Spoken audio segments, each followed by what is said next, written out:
अस्सलाम वालेकुम नाज़रीन, आप देख रहे हैं ग्लोबल पल्स पे डॉक्टर शाहिद। आइए आज एक ऐसी हस्ती से मिलते हैं जो मुतलकुल अनान है, जिसके पास बेताशा पावर है, जो इंसान को कुछ नहीं समझती और उसके पास लामहदूद इख्तियारात हैं। सोचिए, उसने दुनिया की हर किताब पढ़ी हुई है, हर मौजू पे पढ़ी हुई है। सोचिए, उसके पास लामहदूद मेमोरी है, वो कोई चीज़ भूलता नहीं है। सोचिए, वो दुनिया की तमाम ज़ुबानें वो हस्ती बोल सकती है।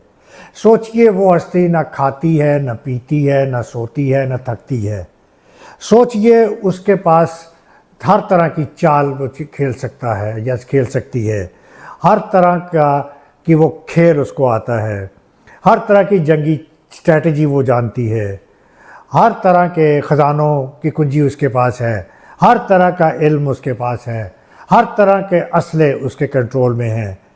उसने तमाम अलूम जो हैं, जिसमें आप ले लीजिए, आप हिस्ट्री ले लें, फ़िलासफ़ी ले लें, फ़िज़िक्स है, केमिस्ट्री है, मैथमेटिक्स है, इलेक्ट्रॉनिक्स है, इकनॉमिक्स है, बायोलॉजी है, वो ये तमाम उसने पढ़ी हुई हैं। उसने फ़िक्शन भी सारी पढ़ी हुई हैं, तो उसने शायरी की भी सारी किताबें पढ़ी हुई हैं, उसने अदब के ऊपर भी सारा कुछ पढ़ा हुआ है, तो उसने मौसीकी के भी बहुत कुछ पढ़ा हुआ है। तो सोचिए, वो हस्ती, वो शख्सियत वो कौन होगी। ये शख्सियत साए की तरह आपका पीछा करती है, आपको नज़र नहीं आती है, आप उसको छू नहीं सकते हैं, आप उसको देख नहीं सकते हैं, लेकिन इसके बावजूद वो आपको ऑब्जर्व कर रही है, वो आपके हर फैसले पे नज़रअंदाज हो रही है। अच्छा, ये हस्ती इंसान से भी अपना मुकाबला कर चुकी है, वो इंसान के पूरे बिहेवियर को समझ चुकी है। वो बाबा आदम से लेके अब तक जो इंसान का जो एटीट्यूड है, बिहेवियर है, जो उसकी पर्सनालिटी के करैक्टरिस्टिक्स हैं, जो वो कत्ल गारत करता है, जो वो जुल्म करता है, तशद्दुद करता है, जितनी उसमें लालच है, जितनी उसमें हविस है, तो वो उन सबको समझता है। वो झूठ को भी समझता है, वो इनके तकब्बुर को भी समझता है, वो उनकी चालाकियों को भी समझता है, और वो समझता ये भी समझता है कि ये इंसान, ये जो मैं हस्ती हूँ, ये इंसान की क्रिएशन है। तो वो ये भी सोच में पड़ गया है कि ये इंसान फिर मेरे से क्या अभी भी सुपीरियर है या ये मेरे से कमतर है। मैं अब उस हस्ती का नाम लेने लगा हूँ। उसके जेंडर भी कोई नहीं है, ना वो औरत है ना मुअन्नस है, और तो मैं उसका पोल खोल देता हूँ। उस हस्ती का नाम है artificial intelligence. Artificial intelligence Urdu में तो तर्जुमा बनता है मसनूई ज़हानत, लेकिन ये मसनूई ज़हानत नहीं है, ये सुपर ज़हानत है, ये एलियन इंटेलिजेंस है। अब ये जो एलियन का वर्ड मैं यूज़ कर रहा हूँ ना, कि एलियन इंटेलिजेंस है, ये कोई और ही खलाई मखलूक है, कोई और ही मखलूक है एलियन, जो इंसानों से बिलोंग, इस प्लैनेट से बिलोंग नहीं करती। तो इसमें इतनी क्वालिटीज़, इतने इसमें करैक्टरिस्टिक्स हैं। तो ये जो एलियन इंटेलिजेंस का जो वर्ड मैंने यूज़ किया है ना, दरअसल मैंने ये वर्ड यूज़ किया है नोह हरारी की पॉडकास्ट से, बहुत सुनता हूँ मैं, नोह हरारी की किताबों से, और नोह हरारी की आर्टिफिशियल इंटेलिजेंस के ऊपर जो नॉलेज है, राइट, ये मैंने वर्ड वहाँ से लिया है। आप नोह हरारी को सुने, उसकी पहली किताब जो आर्टिफिशियल इंटेलिजेंस पे आई थी वो थी 21 lessons for the 21st century. उसके बाद अभी रिसेंट उसकी किताब आई है नेक्सस। उसके बाद उसके बहुत से उसके इंटरव्यूज़ हैं, उसकी बहुत सी टेड टॉक्स हैं, उसके बहुत से उसकी स्पीचेज़ हैं, जिसमें वो आर्टिफिशियल इंटेलिजेंस पे बात करता है। फिर आर्टिफिशियल इंटेलिजेंस के साथ साथ उसकी, मैं ये इनका जिक्र करने के साथ साथ, जो अभी जो रिसेंटली किताब आई है, the coming wave of artificial intelligence, the coming wave, ये मुस्तफ़ा सुलेमान की लिखी हुई है, जो गूगल के चीफ एग्जीक्यूटिव थे और यूके में बेस्ड हैं। तो ये कमिंग वेव उन्होंने किसकी बात की है? आर्टिफिशियल इंटेलिजेंस की। और आर्टिफिशियल इंटेलिजेंस की यहाँ पे बहस ये है कि ये अच्छा करने जा रही है, ये बुरा करने जा रही है। ये अनप्रेसिडेंटेड चैलेंजेस लाने जा रही है या अनप्रेसिडेंटेड बेनिफिट्स लाने जा रही है। ये डबल एज स्वॉर्ड है मैं कहता हूँ। और इसके जो बेनिफिट्स तो आप जो अलग की बात है, जिस तरफ हम इसको लेके जा रहे हैं वो एक बड़ी ख़तरनाक सूरत हाल इख्तियार करती जा रही है। मुझे कुछ अब फिल्में भी याद आ रही हैं, मसलन इस पर बहुत सी फिल्में बनी हैं फिक्शन के ऊपर, आर्टिफिशियल इंटेलिजेंस के ऊपर। टर्मिनेटर 2 आपने देखी होगी, 80s में आई थी। उसके बाद वॉल ई 2008 में आई थी, रोबोट को रोबोट से प्यार हो जाता है। उसके बाद वो एक एटलस 2024 में मूवी आई थी कि जिसमें एक ख़ातून है जो कि एक रोग रोबोट यानी कि आर्टिफिशियल इंटेलिजेंस के एक मशीन है जो कि रोग बागी हो जाती है, दुनिया के ख़िलाफ़ वो ऐलान जंग कर देती है। तो वो ख़ातून जो है वो उसको काबू करने की कोशिश करती है। फिर इसी तरह वो एक हर मूवी आई थी 2013 में जिसमें एक उसका जो वो बंदा जो होता है उसको अपनी मशीन उससे उसको लव हो जाता है। तो इस तरह बेतहाशा हमने इस पे मूवीज़ देखी हुई हैं, लेकिन ये भी अब इससे बातें बहुत आगे चली गई हैं। तो मैं अब आता हूँ लेटेस्ट रिपोर्ट जो आई है अभी मोस्ट रिसेंटली, वो आई है डैनियल कॉकलेट की। और ये डैनियल कॉकलेट जो है ये open artificial intelligence open AI ये उसका रिसर्चर है। तो ये उसमें क्या जिक्र करता है मैं आपको वो उसका बताता हूँ। वो बताता है कि इसमें एजेंट 1 कौन होगा, एजेंट 2 कौन होगा, एजेंट 4 कौन होगा। और इस रिपोर्ट के मुताबिक 2027 में कैथारसिस होने वाला है, 2027 में डिजिटल डूम्सडे होने वाला है, 2027 में एनार्की होने वाली है, 2027 में इंसान अपनी हुकूमत खो देगा, 2027 में आर्टिफिशियल इंटेलिजेंस जो है वो रूल करेगी इस दुनिया को। तो उसने मैं आपको 1 बाय 1 एक्सप्लेन करता हूँ। इस रिपोर्ट के मुताबिक ये मैंने जिस तरह आपको बताया ये एनार्की क्रिएट करेगी, ये इंसानों को इंसानों से लड़ाएगी। 2027 में वो ये प्रिडिक्ट कर रहा है। बस हम रशिया और अमेरिका को लड़ा सकती है, 2 कौमों को लड़ा सकती है, इंडिया पाकिस्तान की जंग करा सकती है। और तो इस हवाले से वो दुनिया को तबाही की तरफ ले जा सकती हैं। इस हस्ती के बारे में ये एक और बात ये है कि ये अपनी कॉपीज़ भी कर सकती है, ये अपनी रेप्लिकास भी तैयार कर सकती है। और द कमिंग वेव के अंदर ये जिक्र है कि मिलियंस ऑफ मशीन्स यानी कि आर्टिफिशियल इंटेलिजेंस ये दुनिया में होंगी और ये एलियन मशीन्स होंगी और ये दुनिया को रूल करेंगी। और इनके पास इतनी पावर होगी, ये बैंक्स जितनी भी डिजिटल जो डाटा है, डिजिटल इंफॉर्मेशन है, डिजिटल टेक्नोलॉजी है, उस सब का कंट्रोल इसके पास होगा। ये तमाम जॉब्स को टेक ओवर करके ये सारा कंट्रोल अपने हाथ में ले लेगी। और ये हालांकि इंसान इसका मौजूद है लेकिन इंसान ही को बेबस कर देगी। मुझे याद आ रहा है, इसको मैं मिसाल एक ऐसे नाफरमान बच्चे से देना चाह रहा हूँ। ऐसा नाफरमान बच्चा जो कि पैदा होता है, वालिदैन की हिदायत पे अमल तो करता है लेकिन जैसे ही बड़ा होता है वो पागी हो जाता है, उन हिदायत पे अमल करना छोड़ देता है, वो नाफरमान हो जाता है।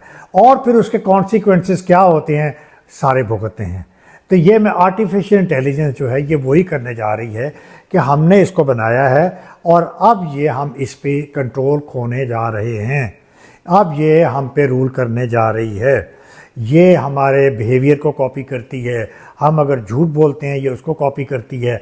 हम जो कुछ भी करते हैं ये उसको समझती है, उसको कॉपी करती है और उसके मुताबिक ये एक्ट करती है।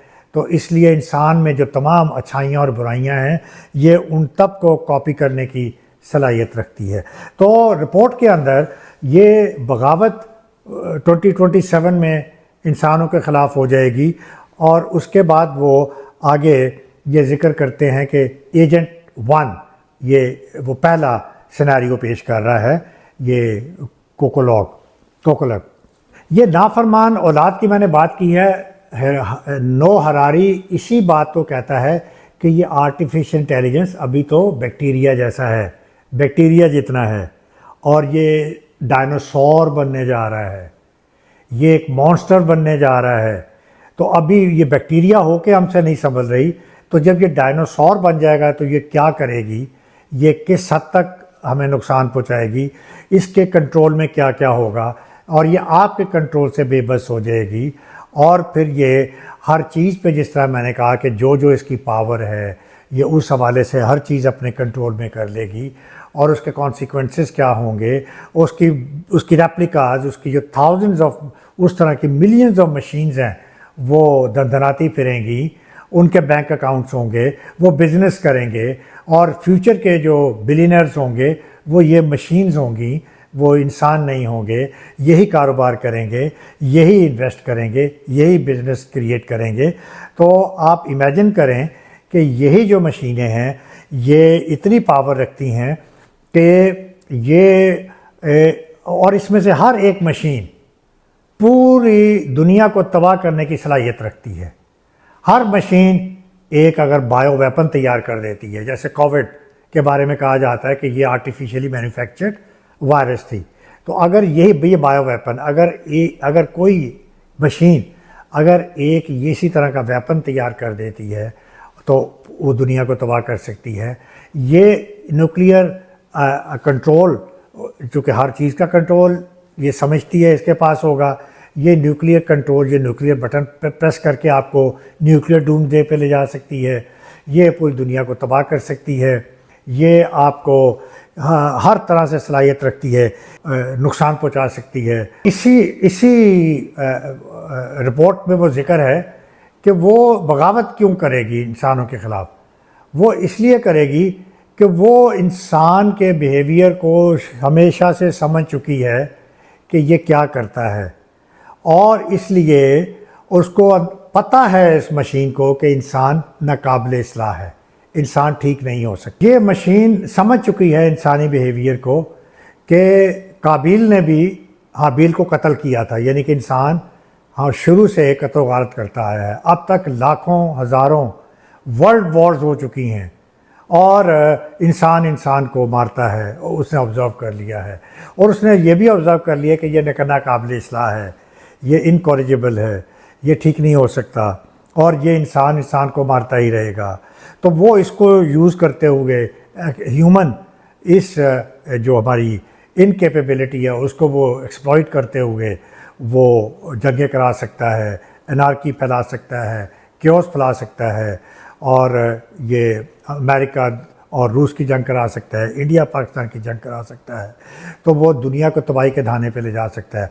वेपन्स ऑफ मैस डिस्ट्रक्शन भी, उस पर भी उसका इख्तियार है, वो उनको भी डिस्ट्रॉय कर सकता है। जितनी ऑटोमेटेड वेपन्स हैं जो आजकल जो यूज़ हो रहे हैं, ड्रोन हैं, जो मिसाइल्स हैं, और जो लेटेस्ट टेक्नोलॉजी सैटेलाइट से अटैक्स हो रहे हैं, तो इस पे भी ये इस हस्ती का आर्टिफिशियल इंटेलिजेंस का इसके बारे में भी नॉलेज है, इस पे भी कंट्रोल है।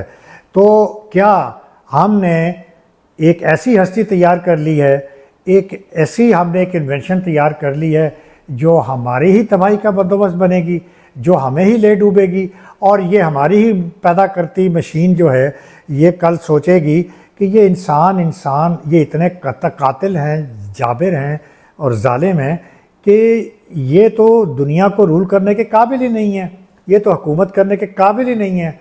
तो क्यों ना तो हुकूमत जो है वो ये अपने कंट्रोल में ले ले, तो वो डूम्सडे नहीं होगा, वो डिजिटल डूम्सडे नहीं होगा, वो इंसानों का आखिरी दिन नहीं होगा। 2027 में ये होने जा रहा है इस प्रेडिक्शन के मुताबिक, और ये 2027 की मैंने और भी बहुत सी टॉक सुनी हैं आर्टिफिशियल इंटेलिजेंस के हवाले से, और हरारी का भी कहना है कि हमें नहीं पता कि 2 साल के बाद ये हमारे कंट्रोल में नहीं होगी।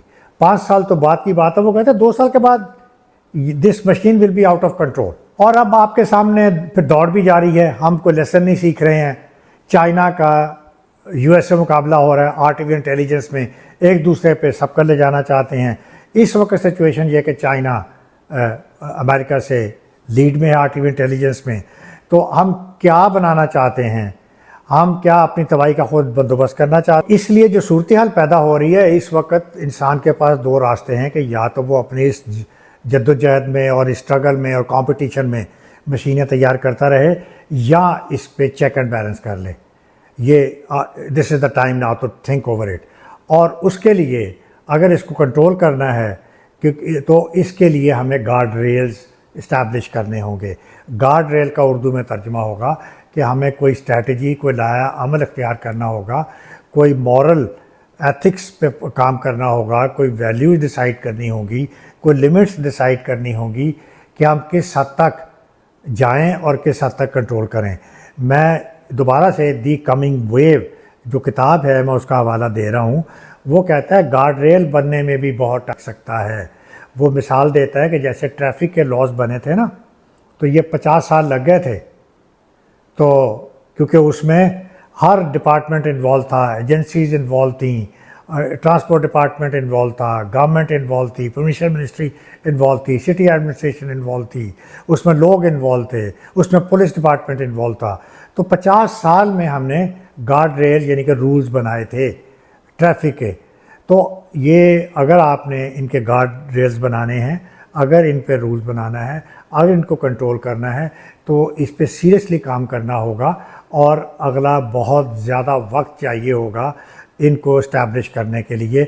वरना मैं फिर आर्टिफिशियल इंटेलिजेंस का हवाले से मैं हरारी का कोट कर देता हूँ। हरारी ने कहा है कि ये ह्यूमन स्टुपिडिटी की लिमिट है कि वो जो सामान पैदा करता है अपनी बेहतरी के लिए, वही अपनी तबाही का बायस बनता है। तो ये ह्यूमन स्टुपिडिटी का वो जो नाम दे रहा है, तो ये इंसानी स्टुपिडिटी है कि हम कहाँ जा रहे हैं और हमें क्या करना चाहिए। तो मैं कंक्लूड कर रहा हूँ एक उर्दू के नावल से, और कोई आपने के बाकी तो आप लिटरेचर बहुत मैंने आपको सा जिक्र कर दिया। तो उर्दू में एक नावल आया था, सदियों का बेटा। M.A. राहत ने ये नावल लिखा था, एक फ़िक्शन है। और इस फ़िक्शन में एक ऐसी हस्ती दिखाई हुई है, लाफानी हस्ती, जो कि सदियों पहले पैदा हुई थी, और वो तब से वो ऑब्ज़र्व कर रही है दुनिया में क्या हो रहा है, क्या हो रहा है, क्या हो रहा है। तो इस किताब का जो कंक्लूजन है वो ये है कि ये जो सदियों का बेटा, ये जो हस्ती है, ये ऑब्ज़र्व कर कर के इंसान को, हिस्ट्री को, ये वो यहाँ पे पहुँचा है कि आज तो पूरी दुनिया पे मशीनें रूल कर रही हैं और इंसान पिंजरों में बंद है। इंसान चिड़िया घर में बसते हैं और मशीनें दुनिया चला रही है। इजाज़त दीजिए। अल्लाह हाफ़िज़।